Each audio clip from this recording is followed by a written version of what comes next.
Today on The Source, Nathan Buckley and the Magpies prepare for Perth, and a major announcement that could shape the history of the Collingwood Football Club.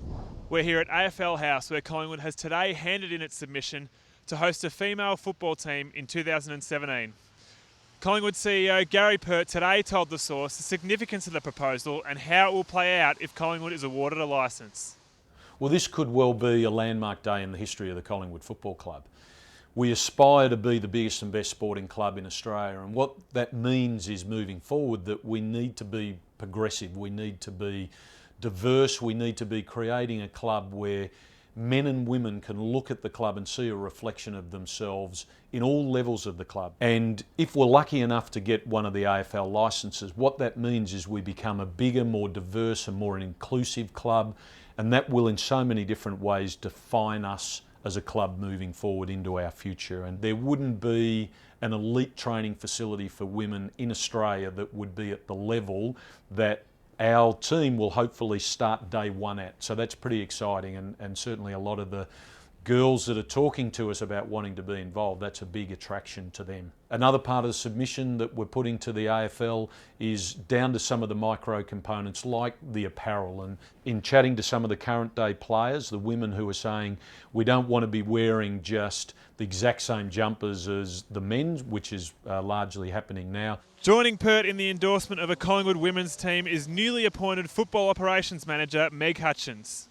As well as being one of the on-field stars of women's football, Hutchins will also be tasked with the job of building any potential Collingwood team. I think Collingwood's probably the most famous AFL club in the country. If you love them or hate them, I think having a football league without Collingwood would not seem right to me. So I think it's really, really important for Collingwood to have a place in the Women's League.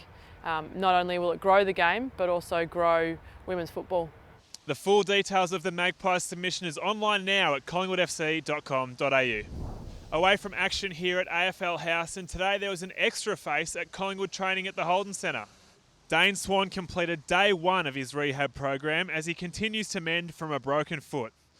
Coach Nathan Buckley had this to say about his attempt to play again this year.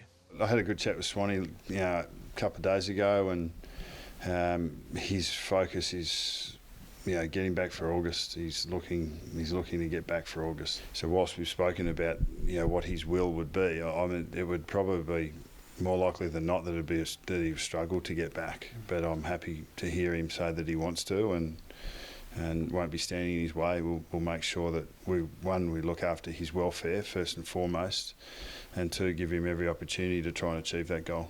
While Swan begins the long road to recovery, the rest of his Collingwood teammates are solely focused on a trip to Perth to take on the Eagles.